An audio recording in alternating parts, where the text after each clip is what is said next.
여러분 시는 감정의 언어라는 그 말을 들어본 적이 있으십니까? 우리는 시를 읽을 때 그저 정보를 얻는 것이 아니라 어떤 감정과 공감 그리고 깊은 울림을 경험하게 됩니다.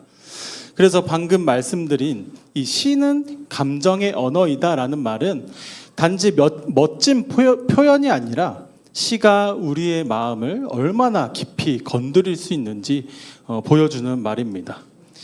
시를 읽다 보면 어느 순간 그 시를 쓴 저자가 어떤 상황에서 또 어떤 감정으로 이 글을 썼을지 상상하게 되고 또 그 마음이 고스란히 전해지는 듯한 느낌을 받게 됩니다. 슬픈 시를 읽을 때면 단순히 슬프다는 이 감정 이상으로 시인이 겪었을 그 아픔과 외로운 마음이 깊이 이해가 됩니다. 그리고 시인의 눈물이 내 마음에 닿는 것 같고 또 나도 모르게 그 사람을 대신해서 울어주고 싶은 그런 마음도 듭니다. 반대로 이 기쁜 시를 읽었을 때는 나와 상관없는 이야기인데도 불구하고 시인의 기쁨이 고스란히 전해지며 함께 웃게 되고 또 마음이 환해지는 걸 느끼게 됩니다.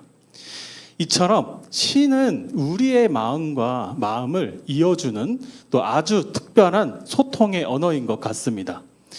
내용은 짧고 간결하지만 그 안에 담긴 진심은 읽는 이의 마음을 움직이고 때로는 다친 마음을 열게 하며 상처받은 마음을 어루만지기도 합니다. 저는 개인적으로 윤동주의 시를 참 좋아합니다. 영화도 5번이나 볼 정도로 좋아하는데 그의 유명한 시들 중 별 해는 밤, 또 서시 이런 많은 시들이 있지만 그 중에서도 일제감정기라는 이 고통스러운 시대 속에서도 이 신앙인으로 살아내며 또 나라의 아픔을 마주한 가운데 쓴 십자가라는 시가 있어요. 이 시에서는 윤동주는 많은 사람을 구원하기 위해 그 십자가에 달려 죽으신 예수님의 모습을 떠올립니다. 그 고난의 길이 얼마나 괴로웠을지를 생각하면서도 그는 예수님의 삶을 이렇게 표현합니다. 괴로운 사나이 행복한 예수. 왜냐하면 그 고통은 자신을 위한 것이 아닌 다른 이들을 위한 희생으로 이 뜻을 이루었기에 더 깊은 의미와 가치를 지녔다고 생각하기 때문입니다. 윤동주는 그러한 예수님의 모습을 보면서 자신의 삶을 비추어 봅니다. 일제감정기라는 이 고난의 시대 속에서도 몸소 위험한 일들을 하며 또 가장 친했던 친구인 송민규와 다르게는 불의와 맞서 행동을 하지 못하는 독립을 외치지도 못한 채 살아가는 자신의 모습을 부끄럽게 돌아봅니다.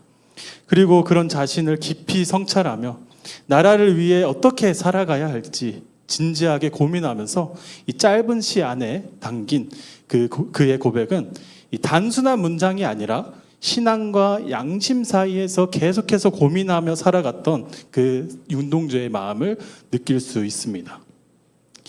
이처럼 한편의 시가 우리의 마음을 흔들고 또 삶의 방향을 다시 생각하게 만들듯 성경에서도 우리의 내면을 깊이 울리는 시들이 많습니다. 시가 많이 나오는 우리가 잘 알고 있는 그 부분은 우리가 잘 알고 있는 시편이죠. 시편은 단순한 고백을 넘어서 이 시편의 저자를 통해 기쁠 때나 또 극한의 어려움 속에 외로움에 사무칠 때 그 모든 순간에 하나님 앞에서 우리의 마음을 솔직하게 열 수 있도록 도와줍니다. 때론 탄식하고 때론 저주하며 슬픔을 부르짖고 또 자신에게 하나님의 은혜가 느껴질 때면 크게 기뻐 찬양하며 그 저자의 마음을 담았습니다. 오늘 본문의 내용은 성도들이 많이 알고 있는 그리고 많이 사랑하는 내용입니다. 이제 우리는 본문의 말씀 속으로 좀 더 깊이 들어가 보려고 합니다. 특히 오늘 함께 살펴볼 시편 23편에서는 이 시편의 저자가 여호와 하나님을 목자요 또는 왕으로 비유하며 자신을 인도하시고 보호하시는 하나님을 깊이 신뢰하는 고백을 드리고 있습니다. 이 말씀을 함께 묵상하며 우리도 동일하게 하나님을 의뢰하고 신뢰하는 그 믿음의 고백으로 나아가는 성도님들이 되기를 소망합니다. 시편 23편은 시편의 진주라고 불릴 만큼 많은 이들에게 사랑을 받는 시입니다. 그 이유는 이 시가 단순한 위로나 낭만적인 고백이 아니라 깊은 고난의 길을 걷고 있던 다윗의 실제 삶 속에서 나온 믿음의 고백이기 때문입니다. 다윗은 시편 23편을 기록했을 당시 인생의 큰 고난과 위기 가운데 있었습니다. 그는 사울 왕의 질투로 인해서 오랫동안 도망자의 삶을 살고 광야에서 생명을 위협받는 시간들을 보냈었고, 또 믿었던 사람들의 배신과 또한 혼자만의 외로움, 그리고 불확실한 그 미래, 끊임없는 전쟁과 정치적인 이 긴장감 속에서 마음의 쉼을 얻을 수 있는 그런 날들이 없었습니다. 심지어 자신의 아들인 이 압살롬까지도 반역 등으로 인해 다시 쫓기는 신세가 되고, 삶의 전체의 그 모습들을 보면 계속해서 생명의 위협을 받으면서 살았던 인생이었습니다. 그럼에도 불구하고 다윗은 그런 현실 속에서 하나님이 자신의 목자 되심을 신뢰하며 또 지금의 이 고난의 끝이 아님을 믿고 하나님께서 결국 자신을 인도할 것이라는 이 확신을 담아서 시편 23편을 고백합니다. 여기서 하나님과 자신의 관계를 어떻게 표현하는지 두 가지로 한번 살펴보도록 하겠습니다. 먼저는 다윗은 하나님을 목자라고 고백을 합니다.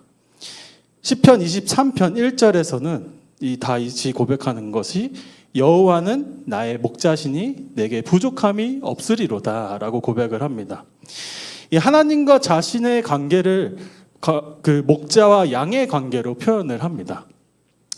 비록 이 시편에서는 직접적으로 그 자신을 양이라 말하지는 않지만 이렇게 표현함은 다윗은 젊은 시절 양을 치던 경험을 떠올리며 하나님께서 자신을 인도하시고 보호하시는 분이심을 고백하는 것입니다.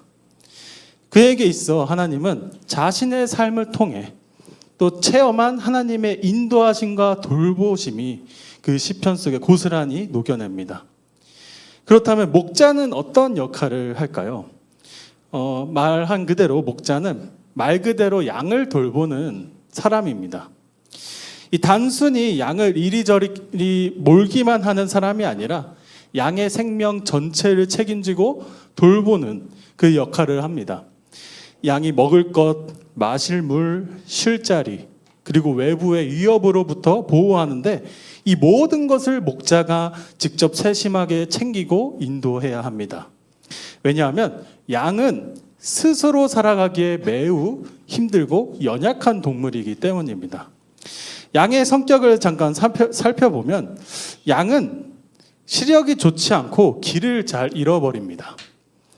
양 사진 한번 띄워주시겠어요? 자, 귀엽죠? 귀엽게 생겼죠? 근데 양은 시력이 좋지 않아서 멀리 있는 것을 잘 보지 못한다고 합니다. 특히 앞쪽으로는 시야가 좁고 가까운 거리 위주로만 보이기 때문에 앞에 낭떠러지가 있어도 인지하지 못한 채 계속 걸어간다고 합니다. 게다가 양은 방향 감각이 매우 약한 동물이라 이 한 번 무리에서 벗어나거나 길을 잘못 들면 스스로 다시 돌아오는 것이 거의 불가능하다고 합니다. 그래서 성경에서도 잃은 양의 비유가 나오는 것이죠. 그래서 양은 익숙한 장소를 벗어나면 불안해하고 또 목자의 인도 없이는 이 새로운 길을 찾아 나서지도 못합니다. 그래서 양은 항상 목자의 인도 없이는 안전하게 이동할 수 없는 동물로 여겨집니다. 두 번째로는 양은 겁이 많고 스스로를 지킬 힘이 없다입니다. 양은 매우 겁이 많은 동물입니다. 작은 소리나 갑작스러운 움직임에도 쉽게 놀라고 또 놀라면 우왕좌왕하거나 무리를 흩으며 도망치는 경우가 많다고 합니다. 그래서 위험 앞에서도 침착하게 대처하지 못하고 또 당황해서 자기 스스로 위험한 상황을 스스로 몰아넣기도 한다고 합니다. 또한 양은 스스로 방어할 수 있는 능력이 거의 없는 동물입니다. 이 날카로운 이빨도 없고 이 빠른 속도로 도망갈 수도 없습니다. 그래서 맹수나 그 외부의 위협의 앞에서는 완전히 무방비한 상태라고 볼 수가 있습니다. 다음으로는 양의 성격. 양은 고집이 세다고 합니다. 아까 볼 때는 너무 귀여워 보이고 순해 보이는데 고집이 있다고 그래요. 양은 겉으로 보기에는 되게 순해 보였지만 고집이 센 동물인데 한번 이 마음 먹은 방향으로 가기 시작하면 목자가 아무리 이끌어도 그 자리에 멈춰서기도 하고 또 자기 뜻대로 가려는 그 성향이 있어서 무리를 벗어나거나 위험한 길로 가는 경우가 많다고 합니다. 특히 낯선 곳을 두려워하면서도 익숙한 길만 고집하려고 하는 성향도 강해서 이 새로운 목초지로 인도해도 안 가려고 버티는 경우가 있다고 합니다. 그래서 이러한 양의 모습을 이제 자신의 비유로 하며 이 다윗이 고백하는 그 구절을 한번 읽어보도록 하겠습니다. 시편 23편 1절에서 2절 우리 다 같이 한번 읽어보도록 하겠습니다. 시작. 여호와는 나의 목자시니 내게 부족함이 없으리로다. 그가 나를 푸른 풀밭에 누이시며. 양은 늘 풀을 뜯어 먹으며 살아가는 동물입니다. 그래서 좋은 목초지를 찾는 것이 생존에 매우 중요합니다. 하지만 양은 스스로 좋은 풀밭을 찾아갈 수가 없고 목자가 안전하고 풍성한 곳으로 인도해줘야 이 마음을 놓고 또 눕고 쉴 수 있습니다. 양이 눕는다는 것은 그만큼 안정감을 느끼고 있다는 것이라고 합니다. 또한 양이 생명을 유지하기 위해선 이 물을 마시게 해야 하는데 이 겁이 많다고 했잖아요. 겁이 많아서 이 흐르는 물 그리고 물이 심하게 찰랑거린다 하면은 양이 물을 마시지 못한다고 해요. 그래서 이제 누워있는 양의 사진 한번 보여주시겠어요? 이렇게 누워있는 건 배를 깔고 이제 누워있는 건데 푸른 풀밭에 누이시며 쉴만한 물가로 인도하신다는 것은 이 단지 먹을 것을 주고 쉬게 해준다는 의미를 넘어서 양이 안심하고 쉴 수 있도록 이 완전한 공급과 보호를 제공해 주신다라는 것이에요. 그런데 이렇게 양의 성격을 살펴보다 보니까 약간 고대 양을 치는 일이 가족 중에서 막내가 맡았다고 합니다. 가만 생각해보면 그럴 만도 할 것 같아요. 제 생각인데 왜냐하면 양을 치는 게 이게 보통 일이 아니잖아요. 이렇게 예민한 양을 어디 가면 어디 도망가 있고 하나로 무리로 몰기에도 힘들고 혼자 이제 또 목자라서 혼자 이제 돌아다니면서 다녀야 되는데 얼마나 심심하겠어요. 그래서 가족들이 야 이런 건 막내가 해야지 이렇게 해서 약간 시킨 구조가 아닐까 그냥 저의 생각이기도 합니다. 이처럼 목자는 단지 양의 필요만 채워주는 것에 그치지 않고 이 양을 바른 길로 인도하는 역할도 감당을 합니다. 다윗은 바로 그 사실을 시편 23편 3절에서 이렇게 고백합니다. 내 영혼을 소생시키시고 자기 이름을 위하여 의의 길로 인도하시는도다. 하나님께서 자신의 영혼을 회복시키시고 또 하나님의 이름을 위해 바른 길로 인도해 주신다는 믿음의 고백입니다. 그리고 이어지는 4절에서 다윗은 이렇게 말합니다. 내가 사망의 음침한 골짜기로 다닐지라도 해를 두려워하지 않을 것은. 여기서 다윗이 말하는 이 사망의 음침한 골짜기는 단순한 비유가 아닙니다. 그 표현은 그가 실제로 살아가며 겪었던 고난과 또 위협의 순간들, 곧 목숨을 건 싸움, 또 도망자의 삶, 배신과 반역, 외로움과 눈물의 시간들을 담아낸 진짜 인생의 고백입니다. 그런 다윗이 그 두려운 순간들 속에서도 담대할 수 있었던 이유가 무엇일까요? 바로 그 곁에 항상 함께 하시고 보호하시는 하나님, 그리고 그 하나님께서 목자가 되어주셨다는 그 믿음 때문이었습니다. 양들도 목자를 신뢰하는 이유가 있습니다. 목자는 단순히 양을 따라다니는 존재가 아니고 양의 안전과 생명을 책임지고 돌보는 존재이기 때문이에요. 그래서 목자의 존재만으로도 양은 안정을 느낄 수 있는 것이죠. 그래서 이 양을 칠 때 이 목자들에게 필요한 도구가 있었습니다. 바로 시편 23편 4절에서 나오는데 그 도구는 지팡이와 막대기입니다. 우리 4절을 다 같이 한번 읽어보도록 하겠습니다. 시작. 음침한 골짜기로 다닐지라도 두려워하지 않을 것은 주께서 나와 함께 하심이라. 주의 지팡이와 이 도구들은 단순한 이 목자의 상징이 아니라 실제로 목자들이 양을 돌볼 때 사용하는 중요한 도구입니다. 지팡이 사진 한번 보여주시겠어요? 네, 지팡이의 모습인데 이게 원래 고대 때 사용했던 그런 지팡이의 모습은 아니라고 합니다. 최대한 이거 빗대어서 만든 것 같은데 이 목자의 지팡이 모양이 이 고리 모양으로 되어 있는 경우가 많습니다. 그 이유는 양이 자기 마음대로 무리를 이탈하여 이 언덕이나 절벽, 그 비탈길에 올라가 버리는 경우, 그래서 그 고리로 양의 목이나 배 부분을 걸어서 조심스럽게 끌어내기 위함입니다. 그리고 그 사진을 한번 보여드릴게요. 다음 사진 가파른. 네. 자, 양들이 이렇게 올라가 있어요. 그래서 양들이 이런 경우에 이제 그 고리를 사용해서 건져를 내야 합니다. 그래서 또 이런 이제 양들이 딱 보면 털이 너무 두껍고 이제 가볍게 툭 쳐서는 반응하지 않을 때가 있어요. 제가 초등학생 때 동물원에 한번 간 적이 있습니다. 근데 거기에 양이 있었어요. 그래서 가까이 볼 수 있었기에 양을 한번 호기심에 뒤에 이제 부분을 만져보았는데 이제 생각보다 이 양의 털이 부드럽지가 않았었습니다. 뭔가 무슨 오래된 솜이 막 뭉쳐 있는 듯한 그런 딱딱한 느낌이었고 만졌을 때 이건 그냥 살짝 탁 때리는 정도로 이 양이 아파하지 않겠다라는 생각을 했던 적이 있습니다. 그래서 어떻게 보면 그 털들이 표면에 이제 딱딱하게 이제 감춰져 있기 때문에 두껍게 덮여져 있었기 때문에 어떻게 보면 이 지팡이의 모습이 단번에 이해가 된 부분이 있습니다. 왜냐하면 아까 지팡이 끝에 고리 부분 그 반대로 끝에는 조금 날카롭게 뾰족하게 만든 부분이 있습니다. 그래서 지팡이의 끝은 뾰족하게 만들어서 양이 잘못된 방향으로 갈 때 그것으로 살짝 찌르는 거예요. 찔러서 방향을 바로 잡아주는 역할을 그 지팡이로 사용을 했습니다.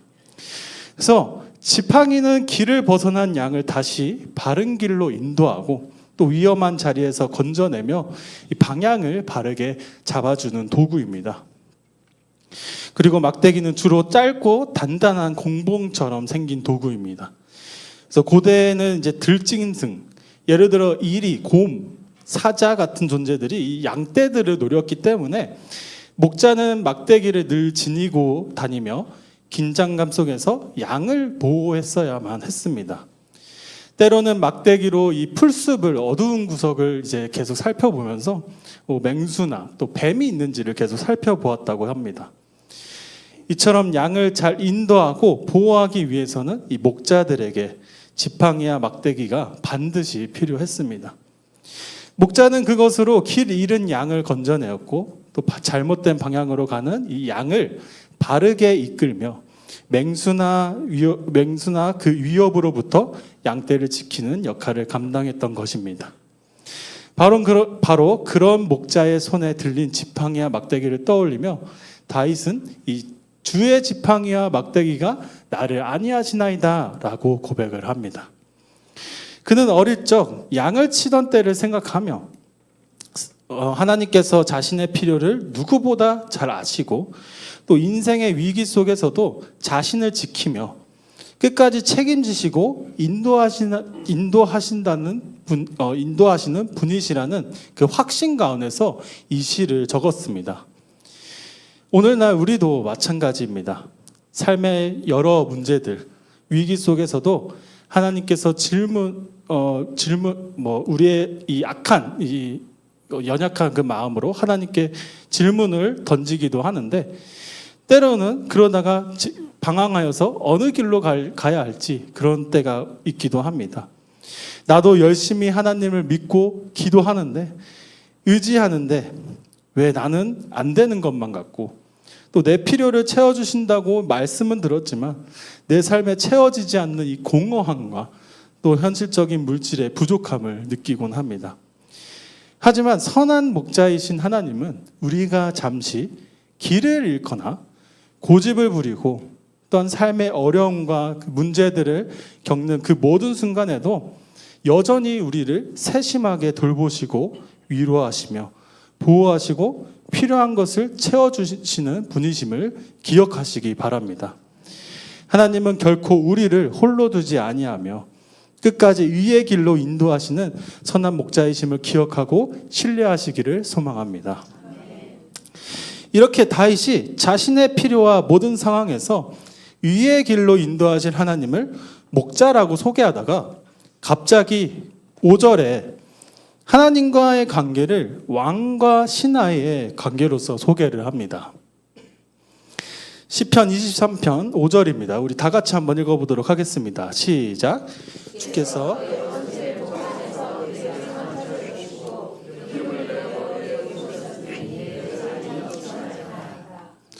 이 구절은 단순히 식탁의 장면을 그리는 것이 아니라 왕과 신하의 관계를 연상하게 하는 아주 의미 있는 장면입니다. 고대 근동 문화에서는 왕이 특별한 신하에게 잔치를 베풀고 또 기름을 붓는 행위는 그 사람을 높게 여기고 존귀히 여기며 특별한 은총과 신임을 나타내는 표시였습니다. 특히 기름을 붓는 행위는 임명과 구별의 의미가 담겨 있어서 그 사람을 왕의 가장 가까운 자리에 곁에서 섬길 수 있는 신하로 세우는 것을 뜻하기도 했습니다. 또 여기서 다윗은 원수의 목전에서 상을 차려주신다는 말을 고백합니다. 내 삶을 무너뜨리려고 했던 자들 앞에서 오히려 하나님께서는 나를 높이시고 나를 향한 신실하심을 드러내는 고백입니다. 이것은 마치 왕이 충성된 신하를 사람들 앞에서 공개적으로 칭찬하고 상을 베풀어 주시는 것과 같은 장면이죠. 마지막으로 내 잔이 넘친다라는 그 표현은 그 잔에 딱 맞게 주어지는 것이 아니라 넘치도록 부어주시는 은혜와 축복을 의미를 합니다. 즉 왕이 신하에게 인색하지 않고 풍성하게 갚아주고 채워주는 그 은혜의 모습을 보여주는 것입니다. 결국 다윗은 이 고백을 통해 하나님께서 과거에도 또한 지금도 자신의 상황을 누구보다도 잘 아시며 또한 비록 지금 고난 가운데 있다 하더라도 하나님께서 자신을 보호하시고 높이시고 다시 회복시켜 주실 분이라는 그 믿음과 확신을 드러내고 있습니다. 하나님께서 행하신 은혜의 과거, 그것을 기억하며 미래에도 동일한 그 신실하심으로 역사하실 것을 믿는 신앙의 고백이 바로 이 구절 안에 담겨 있습니다. 사랑하는 성도 여러분, 여러분들의 과거는 어떠하셨습니까? 지나온 삶의 여정 가운데 또 고난과 눈물, 또 외로움과 두려움의 시간들이 있었을 것입니다. 하지만 그 속에서도 하나님께서 우리를 지켜주셨고 또 오늘 이 자리에 있게 하셨습니다. 다윗이 고난 한가운데서도 하나님의 은혜를 기억하며 고백했던 것처럼 우리도 그동안의 모든 일들을 은혜로 우리가 기억하며 또한 우리를 의의 길로 인도하신 하나님을 신뢰하기를 소망합니다. 마지막으로 6절을 읽고 마무리하도록 하겠습니다. 우리 시편 23편 6절의 말씀 시작. 내 평생에 선하심과 인자하심이 반드시 나를 따르리니 내가 여호와의 집에 아멘. 여기서 따르리니라는 표현은 이 히브리어로 라다프라는 단어가 사용되었습니다. 이 단어는 단순히 조용히 따라오는 것이 아닙니다. 군대가 적을 추격하듯이 맹렬히 쫓는 것을 의미를 합니다. 다윗은 여기서 하나님의 선하심과 인자하심이 마치 군대처럼 맹렬하게 자신을 추격해 온다고 고백하고 있는 것입니다. 그래서 우리가 하나님을 잠시 잊거나 또 멀어질 때에도 하나님은 우리를 끝까지 포기하지 않으시고 어디에 있든지 우리를 추격하듯이 찾아오십니다. 또한 목자는 많은 양이 있더라도 또 그 한 마리가 없어져도 그냥 넘어갈 수 있을 텐데 왜 한 마리, 그 한 마리를 소중하게 여길까요? 그 이유는 3절에 나와 있습니다. 3절에 자기 이름을 위하여라는 단어예요. 고대 근동의 목자들은 단순히 생계를 위해 양을 치는 것이 아니라 자신의 이름과 명예를 걸고 양을 돌보았습니다. 이 양떼가 건강하고 안전하게 잘 자랐다면 그 목자는 신실하고 유능한 사람으로 칭송받았지만 양이 자주 길을 잃고 또 맹수에게 잡히면 그 목자의 이름은 수치와 조롱의 대상이 되었습니다. 그래서 좋은 목자란 자기 목숨을 걸고 양을 끝까지 책임지는 사람이었습니다. 다윗은 바로 그러한 맥락 속에서 하나님이 자기 이름을 위하여, 즉 하나님의 언약적 신실하심과 자신의 영광을 위하여 우리를 의의 길로 인도하시고 포기하지 않으신다고 확신하며 고백을 하는 것입니다. 그러므로 사랑하는 여러분, 우리는 양 같아서 연약하고 자주 넘어지며 길을 잃기도 하지만 하나님은 선한 목자로서 그분의 이름을 위하여 우리를 절대 포기하지 아니하시고 선하심과 인자하심으로 끝까지 책임져 주시는 분이심을 믿으시기 바랍니다. 그 하나님의 사랑은 오늘도 우리를 추격하듯이 따라오며 우리를 다시 일으키시고 바른 길로 이끄시며 마침내 여호와의 집, 그분의 임재 안에서 영원히 살게 될 것입니다. 다윗이 그 하나님을 평생의 목자요 왕으로 고백하며 살았던 것처럼 우리 또한 이 선한 목자 대신 주님과 함께 하루하루 신뢰와 감사의 걸음으로 살아가기를 소망합니다. 마지막으로 다 같이 진정한 자신의 고백으로 우리 시편 23편 1절의 내용을 고백하도록 하겠습니다. 시작. 여호와는 나의 목자시니 내게 부족함이 없으리로다. 아멘. 우리 이 고백을 삶에 고백하면서 우리가 우리의 목자 되시고 왕 되신 하나님을 우리가 신뢰하며 나아가기를 소망합니다. 우리 찬양하고 기도하겠습니다. 허무한 시절 지날 때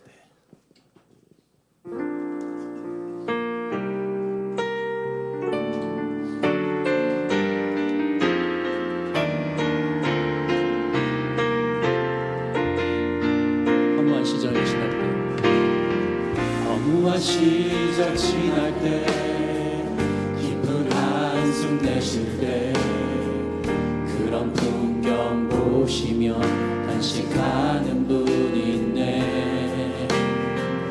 그와 같이 너희를 버려두지 않으리. 내가 너희와 영원히 함께하리라. 성령이 오셨네. 성령이 오셨네. 내 주에 보내신 성령이 오셨네. 우리 인생 가운데 친히 찾아오셔서 그 나라 꿈꾸게 하시네. 억눌린 자 갇힌 자, 억눌린 자 갇힌 자, 자유함이 없는 자, 피난처가 되시는 성령님 계시네. 주의 영이 계신 곳에 참 자유가 있다네. 진리의 영이신 성령이 오셨네. 성령이 오셨네. 성령이 오셨네. 내 주에 보내신 성령이 오셨네. 우리 인생 가운데 친히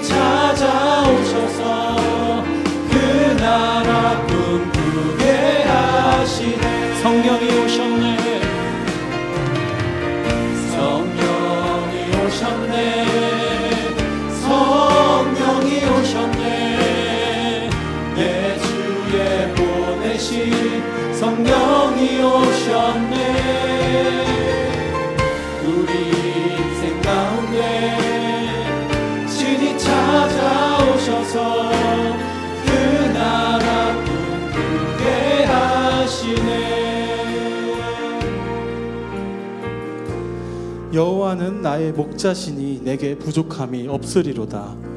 주님, 저희는 양처럼 시력이 약해 멀리 내다보지도 못하고 방향을 잃고 작은 소리에도 쉽게 두려워하며 흔들릴 때가 많았습니다. 고난 앞에서 자주 낙심하고 외로움과 불안 속에서 주님을 바라보지 못하던 제 모습을 고백합니다.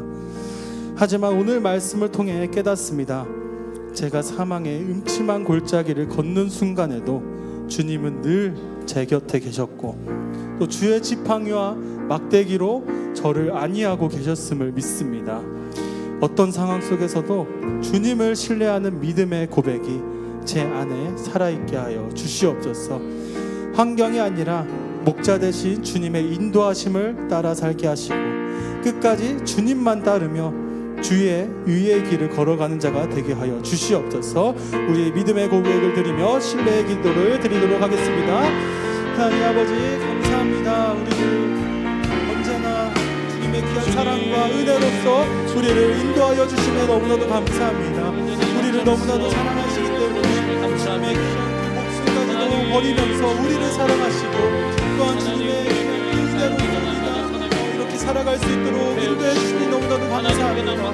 주님의 귀한 그 사랑으로 말미암아 더욱더 우리가 구원받은 자로서 더욱더 주님을 높여드리고 주님을 신뢰하며 살아갈 수 있도록 인도하여 주시옵소서. 하나님, 우리의 인생 주님께 있음을 고백합니다. 주님께서 역사하시고 인도하심을 믿습니다.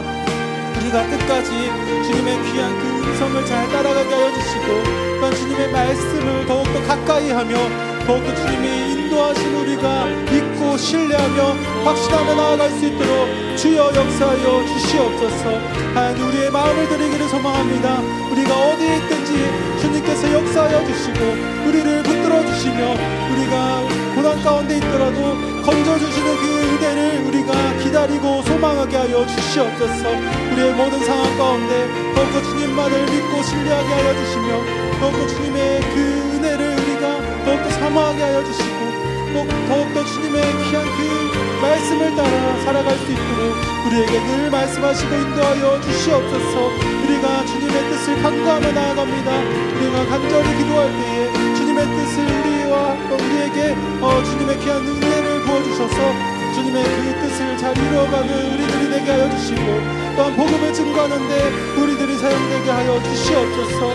우리 모든 성도님들 더욱 성령의 충만함과 더욱 주님을 의지하고 신뢰하는 마음으로 늘 하루하루를 살아가게 하여 주시고 늘 승리하는 믿음의 삶들이 될 수 있도록 주여 역사하여 주시옵소서.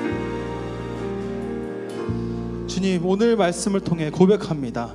지금 나의 삶이 아무리 부족해 보여도 나를 따르는 하나님의 은혜와 인자하심은 결코 멈추지 않음을 믿습니다. 눈에 보이는 현실이 아니라 목자 되신 주님의 약속과 사랑을 붙들며 살아가겠습니다. 이제는 더 이상 나의 상황이나 이 감정에 무너지지 않기를 원합니다.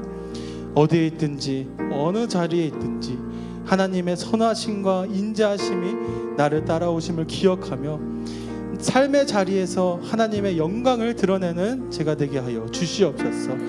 그리스도인답게 주님의 향기를 전하는 사람이 되기를 결단합니다. 나의 작은 말 한마디, 행동 하나하나가 예수님을 드러내는 우리의 모습들이 될 수 있도록 우리 하루하루의 삶 가운데 주님을 높여드리는 영광의 모습이 될 수 있도록 우리 다 같이 우리의 삶을 드리며 결단하며 기도하도록 하겠습니다. 하나님 아버지, 감사합니다. 주님, 우리를 인도하시고 이끄시는 주님의 자리 가운데 우리가 더욱더 그 신실함을 찬양하고 우리가 주님을 높이기를 소망합니다. 우리의 삶의 모습을 통하여 더욱더 주님의 영광이 드러나게 하여 주시고 더욱더 성령의 은혜로서 우리가 그 자리에서 귀한 사명을 잘 감당할 수 있도록 주여 역사하여 주시옵소서.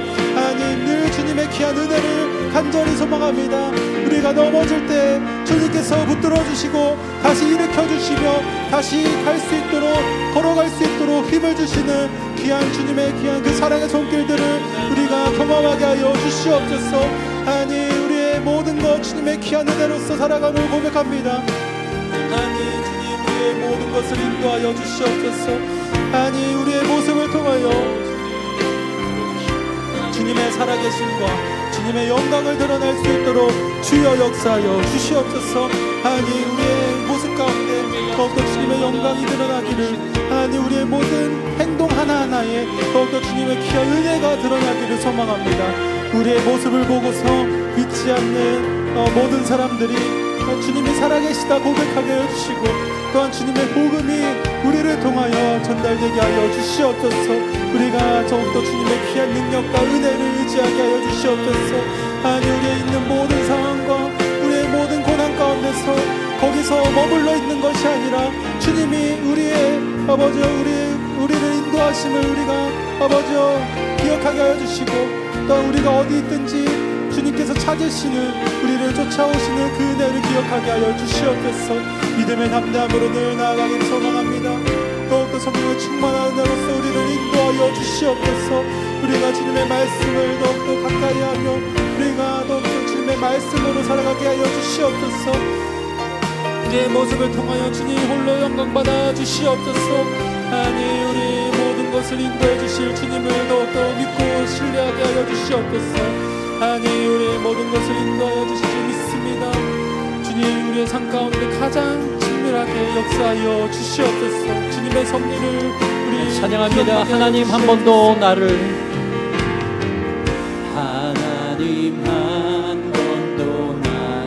실망시킨 적 없으시고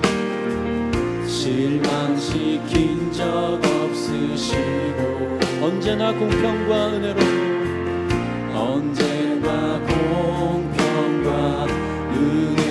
나를 지키셨네. 지나온 모든 세월들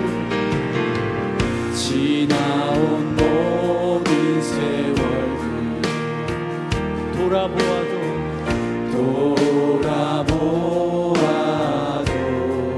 그 어느 것 하나 주의 손길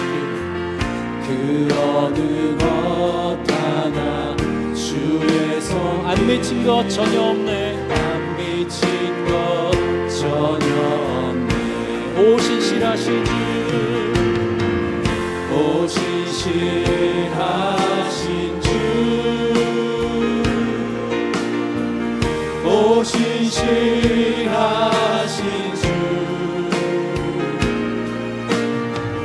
내 너를 떠나지도 않으리라. 내 너를 버리지도 않으리라. 약속하셨던 주님, 그 약속을 지키사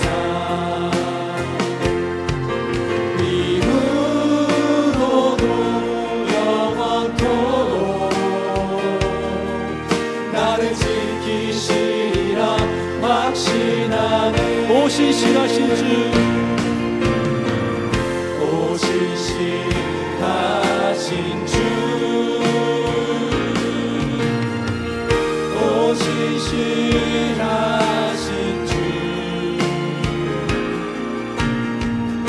내 너를 떠나지도 않으리라. 내 너를 버리지도 않으리라. 약속하셨던 주님, 그 약속을 지키사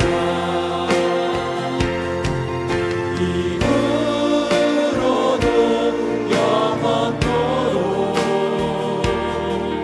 나를 지키시리라 확신하네. 이후로도 영원토록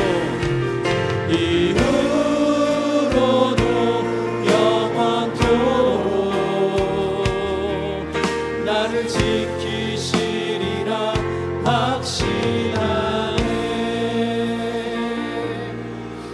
우리 마지막으로 한 번 더 기도하도록 하겠습니다. 다가오는 8월 15일부터 17일까지 있을 수련회를 위해서 기도하겠습니다.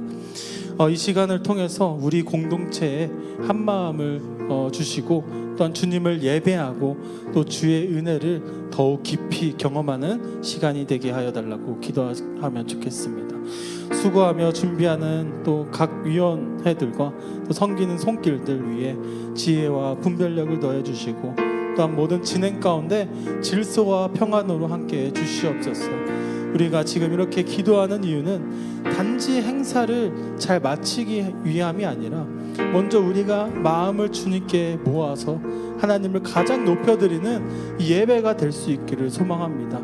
특별히 말씀을 전하실 담임 목사님에게 성령의 충만함을 부어주시고 준비하시는 말씀 가운데 주님의 마음이 당기게 하시며 몸과 마음의 건강도 지켜주시고 가정에도 하나님의 평강과 돌보심이 있게 하여 달라고 준비하는데 어려움이 없도록 다 같이 수련회를 위해서 주여 외치고 통성으로 기도하겠습니다. 주여! 하나님 아버지 감사합니다.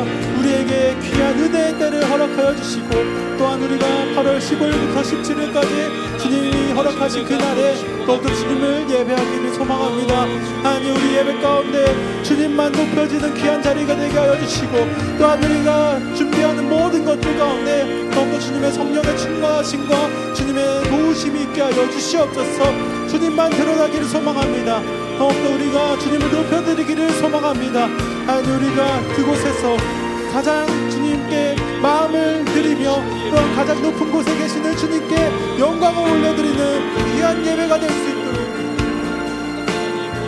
주여 역사하여 주시옵소서. 하나님 준비하는 손길들을 주님께서 축복하여 주시옵소서. 피곤하지 않게 하여 주시고 지치지 않게 하여 주시고 또한 이 수련회를 잘 준비하여 우리 모든 성도님들이 큰 은혜를 받을 수 있도록 주여 역사하여 주시옵소서. 하나님 또한 주님의 귀한 말씀을 통하여 우리 담임 목사님을 통하여 주님께서 주실 말씀을 사모하게 하여 주시옵소서.